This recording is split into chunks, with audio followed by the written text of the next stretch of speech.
talk about your time allocation. I think one of the things you spend an awful lot of time thinking about, I know, is artificial intelligence. It's something that you and I have as a shared interest, and it's something that our audience is interested in as well. The question here is, a lot of experts in AI don't share the same level of concern that you do about the dangers of AI. Fools. What Famous last words. What specifically do you believe that they don't?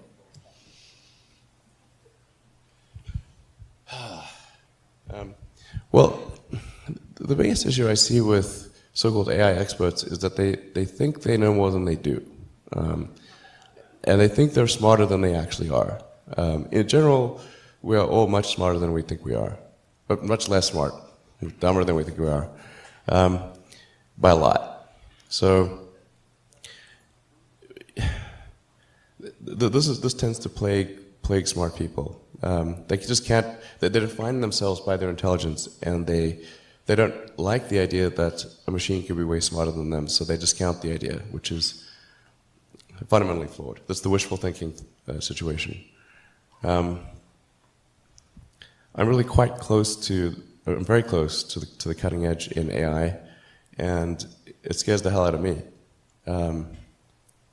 It's capable of vastly more than almost anyone knows, and the rate of improvement is exponential. You can see this in things like AlphaGo, which went from, in the span of maybe 6 to 9 months, it went from being unable to beat even a reasonably good Go player to then beating the European world champion, who was ranked 600, then beating Lisa Doll 4-5, who had been world champion for many years, then beating the current world champion, then beating everyone while playing simultaneously. Then there was AlphaZero, which crushed AlphaGo 100-0. And AlphaZero just learned by playing itself, and it can play basically any game that you put the rules in for. Whatever rules you give it, just literally read the rules, play the game, and be superhuman. For any game. Nobody expected that rate of improvement. If you ask those same experts who think AI is not progressing at the rate that I'm saying, I think you will find that their predictions for things like Go and other AI advancements have their batting average is quite weak. It's not good. We'll see this also with self-driving. I think probably by end of next year, self-driving will encompass essentially all modes of driving and be at least 100 to 200% safer than a person by the end of next year. We're talking like maybe 18 months from now. NHTSA did a study on Tesla's Autopilot version 1, which is relatively primitive, and found that it was a 45% reduction in highway accidents. And that's despite Autopilot 1 being just version 1. Version 2, I think, will be at least 2 or 3 times better. That's the current version that's running right now. So the rate of improvement is really dramatic.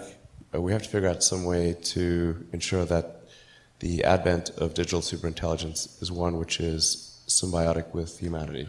I think that's the single biggest existential crisis that we face, and the most pressing one. And how do we do that?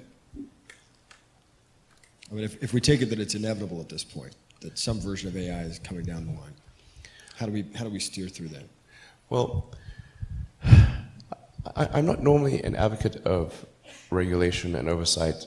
I mean, I think one should generally err on the side of minimizing those things. But this is a case where you have a very serious danger to the public.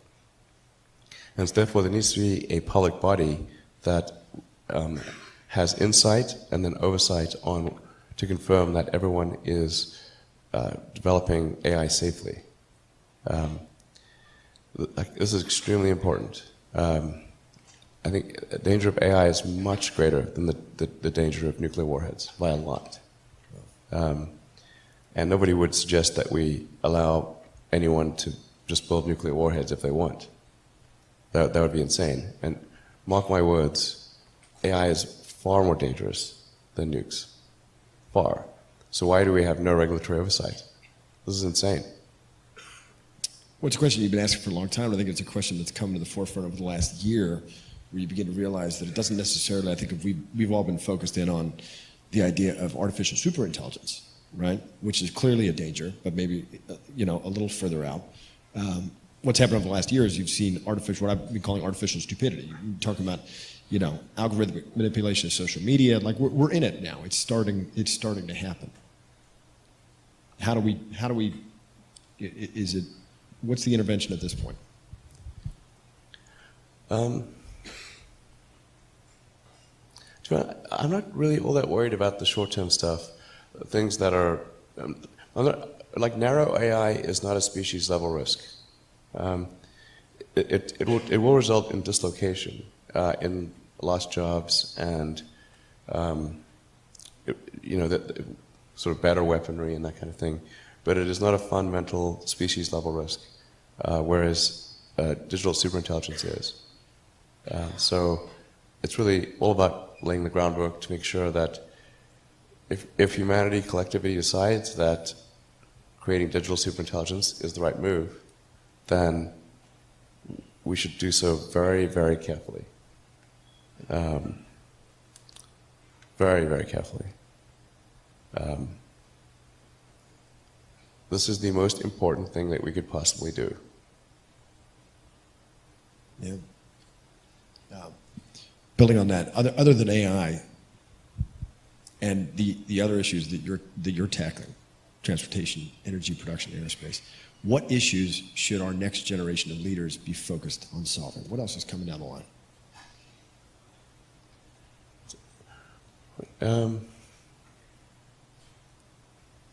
Well, I mean, there are other things that are on a longer time scale. And obviously the things that I believe in, like extending life beyond Earth, making life multiplanetary. I'm a big believer in sort of Asimov's Foundation series, or the principle that you really want to, I recommend reading the Foundation series, but it's like if you know that there's likely to be, we don't know, but there's likely to be another Dark Ages, which it seems, my guess is there probably will be at some point. I'm not predicting that we're about to enter Dark Ages, but that there's some probability that we will, particularly if there's a Third World War.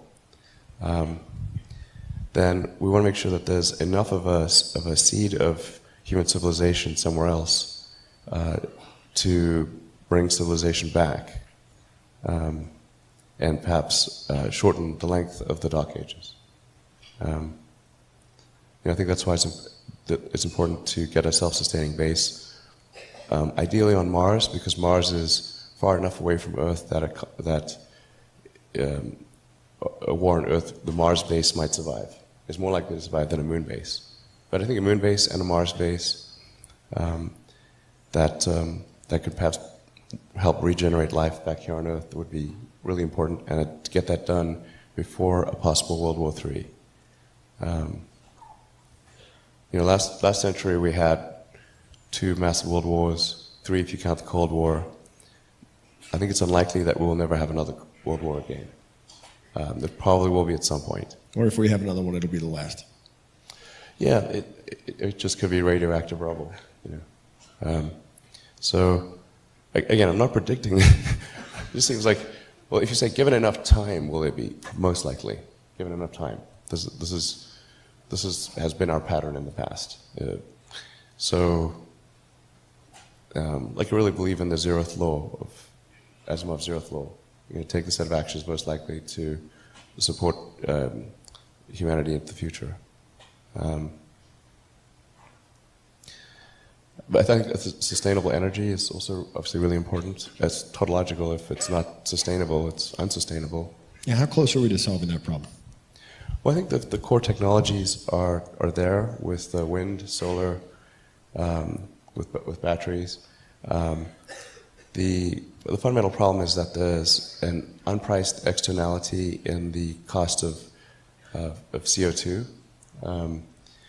The market economics works very well if things are priced correctly, but when things are not priced correctly, and something that has a real cost has zero cost, then that's where you get distortions in the market that inhibit the progress of of other technologies. So essentially anything that produces carbon, it puts carbon into the atmosphere, which includes rockets, by the way. So I'm not excluding rockets from this. There has to be a price, and that you can start off with a low price, but then that price, and then depending upon whether that price has any effect on the parts per million of CO2 in the atmosphere, you can adjust that price up or down. But in the absence of a price, we sort of pretend that digging trillions of tons of fossil fuels from deep under the earth and putting it into the atmosphere, we're pretending that has no probability of a bad outcome. And the entire scientific community is saying, obviously, it's going to have a bad outcome. Obviously, you're changing the chemical constituents of the atmosphere. So, so it's really up to people and governments to put a price on carbon, and then automatically the right thing happens. It's really straightforward. What do we do with the carbon that's already up there? I actually think we can manage with the current carbon level, or even a little bit higher. It's and this is going to sound like I'm backtracking, but there's actually an argument that more carbon in the atmosphere is actually good, but up to a point. So we might actually arguably have been a little carbon starved. If you go back 200 years ago and say, okay, well, a few hundred years ago, we had like 280, 290 parts per million of carbon. We're probably a little carbon starved. Now we're about 400, just past 400 mark.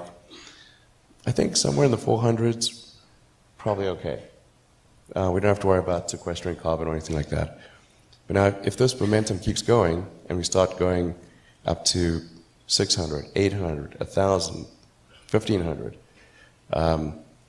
that's where things get really squirrely. The sheer momentum of the world's energy infrastructure is leading us in that direction. So it's just very important that the public and the governments push to ensure that the correct price of carbon is paid. So that will be the thing that matters. Yeah. Our audience is very interested in knowing how many hours of sleep you got last night. I don't know, about 5 or 6, I think. 5? I don't know. I feel like we know part of the answer to this because you were trapped in Westworld for a while. But how? I mean, on a regular day for you, are you sleeping? You're not sleeping a lot, right? Oh, geez, do I look that bad? No. You look great. Oh, but thanks. we just imagine with the amount of responsibilities, with the amount of, with what you've got going on, do these problems still keep you up at night, or do you think we're on our way to solving them? Well, right now the only things that are really stressing me out in a big way are AI, obviously. That's like always there. And I'm working really hard on Tesla Model 3 production. We're making good progress, but it's hugely hard work. But those are the two most stressful things in my life right now. Yeah. Our audience really wants to know, what do you hope the world will look like for children born today when they're your age? When, sorry? What do you hope for the world to look like? What's the best case scenario? Say we solve these problems. What's that world look like?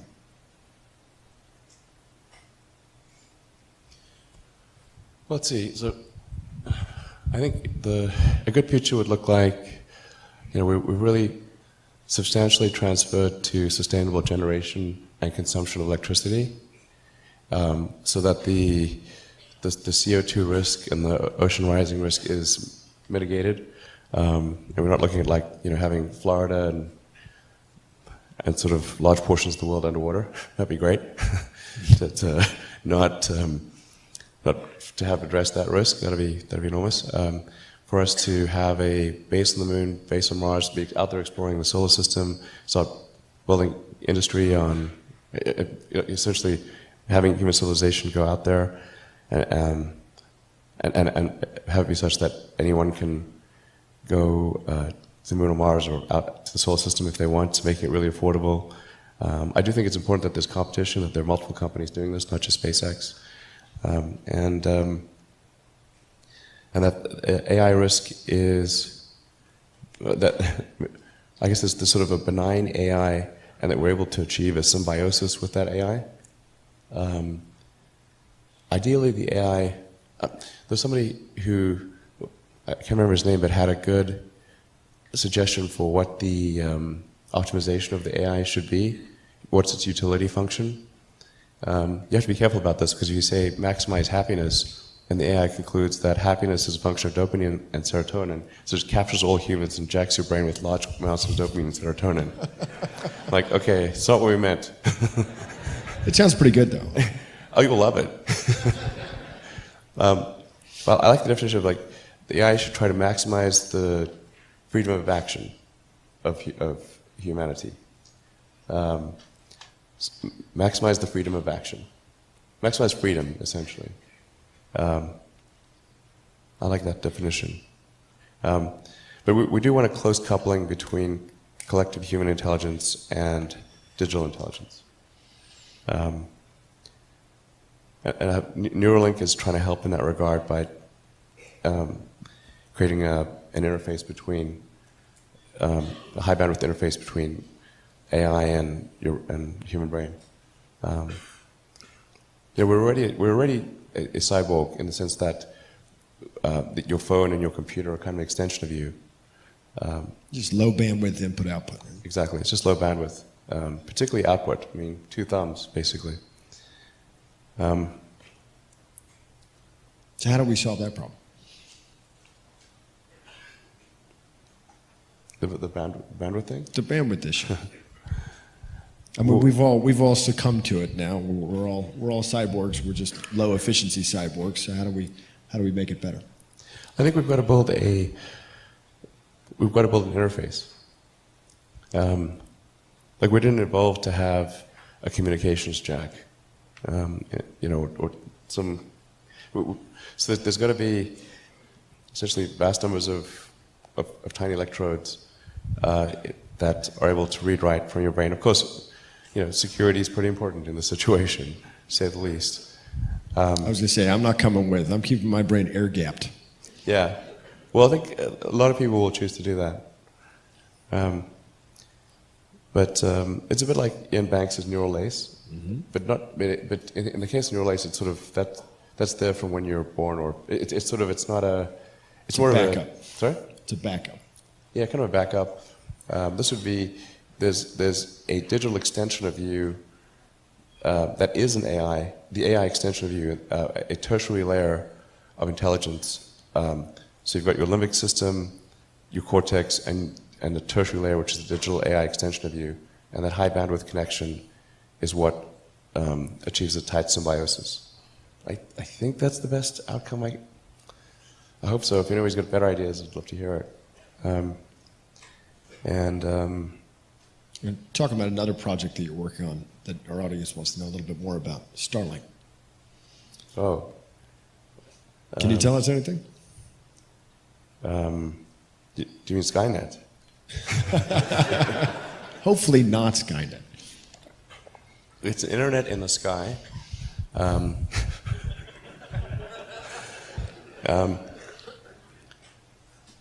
Well, we don't talk that much about Starlink, but essentially it's intended to provide low latency, high bandwidth internet connectivity throughout the world. There actually will not be enough cognitive processing power on board the satellite system to in any way be a Skynet thing. Like digital AI requires a lot of superintelligence, requires a lot of big servers on the ground. It's too power intensive.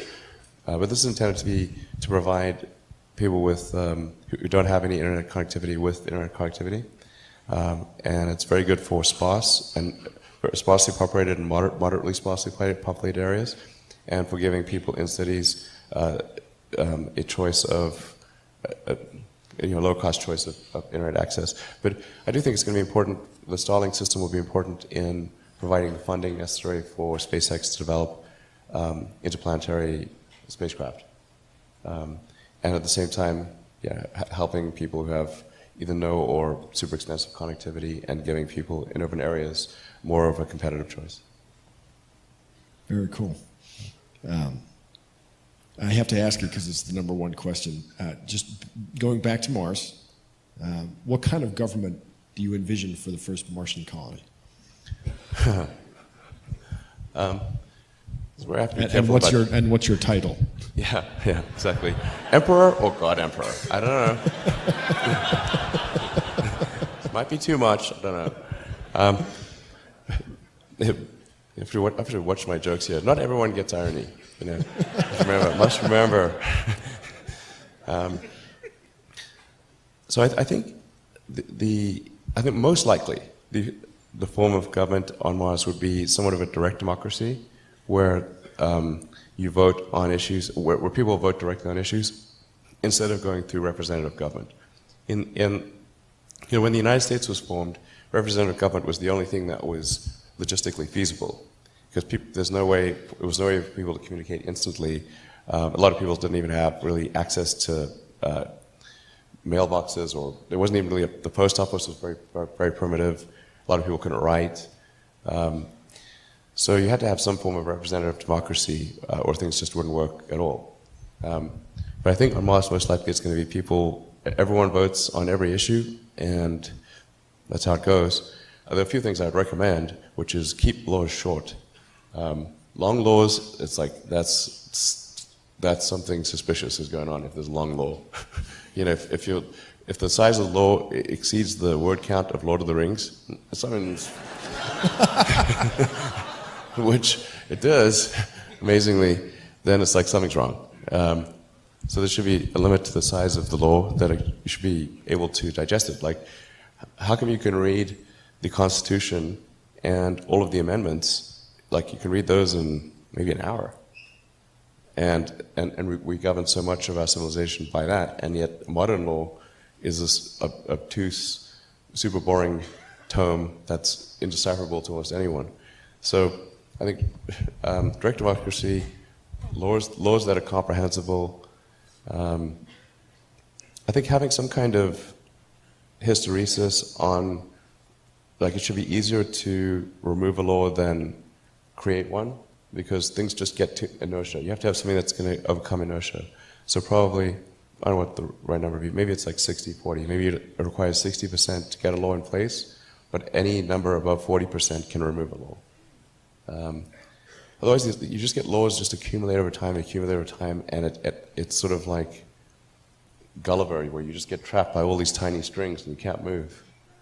You get hardening of the arteries of civilization with rules and rules and rules and rules. So it should be just easier to get rid of a rule than to put one in. Maybe they should even have like some kind of sunset clause, so that they just automatically expire unless there's enough of an impetus to keep them around. I know there's a fair amount of interest. I'm interested in hearing a little bit more about the very early days with Tesla and how it came together. Your brother Kimball is here. I thought we'd bring him out. Sure. You guys could talk a little bit about it.